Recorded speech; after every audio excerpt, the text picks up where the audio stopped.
All right, so here's my problem solving day activity. This is going to be for my pre-calculus class. They're going to be going through logarithms next fall. I like to do every year in exponential equations. I plan on giving this activity towards the end, so I'll be reviewing with them at the end of the unit.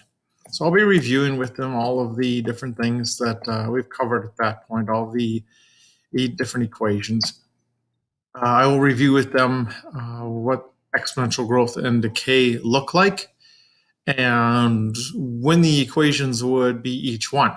Sometimes it'll be growth, sometimes it'll be decay, and how do you know? How do you know which one it's going to be by looking at an equation, what those equations should look like? Then we're going to be moving on to half-life. Half-life is a tough subject. This is why I've picked this one. They have trouble understanding half-life relationships. Probably because there's more than one way to model these with equations, and it's just a very abstract idea. It's hard to actually show them like a physical thing that goes through radioactive decay. So uh, I've struggled in the past helping them through this, so I thought this would be a good activity for them to maybe work on a problem solving thing to deepen their level of comfort and understanding of this particular topic. So here we've got one possible equation. It's not the one that I'm going to have them using, but that's an equation that they'll be able to use. I'm going to go through and talk again about when we work with exponential equations. There's always a how much did you start with and how much did you end with. I'm going to explain to them somewhat of what carbon-14 dating is based off of, and that it's an exponential decay is what it is. And I'm going to give them the decay rate. I might go through on the side with them how that number is brought about. It's based off of a half-life of, I think it's 5,730 years. I know I have it written down in this presentation to them somewhere.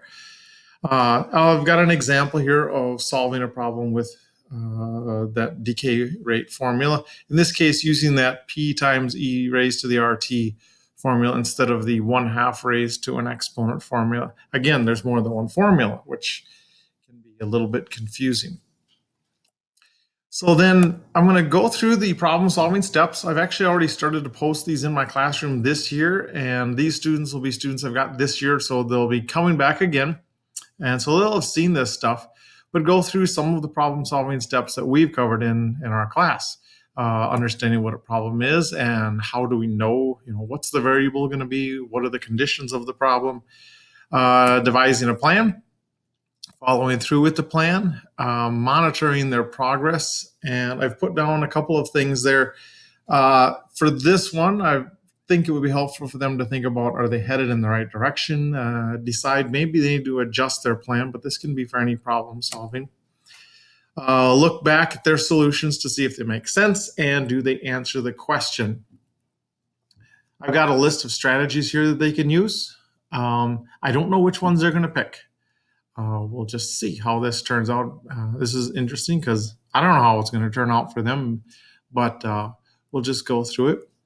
The problem that I plan on giving them is this. So I want them to create some sort of model. I'm not telling them whether it's an equation. I'm not telling them whether it's a chart. I'm not telling them whether it's a diagram, a graph, but some sort of model that they can look at and talk about this carbon-14, if it becomes less and less and less, how long until it's all gone?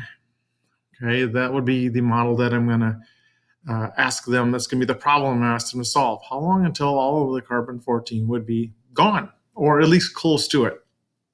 What they're going to find out is that if they take and solve the equation 0 equals e raised to the negative 0.00012 times time, they can't take the natural log of e. It's going to be undefined. And so they're going to run into that problem probably pretty fast, is my guess. And so then to me, that's what makes this a problem solving activity, because then it's, well, what are they going to do now? Some ideas of what I think might happen is, as they go through to try to solve this problem, is that some of them might make a chart like this. I don't know. Some of them might make a chart of numbers, or so the last one's a diagram, a chart of numbers. Maybe from that they'll make a graph. Like I say, I don't really know how this is going to turn out, but that's what makes these days interesting. Uh, so that's going to be my plan for my problem solving.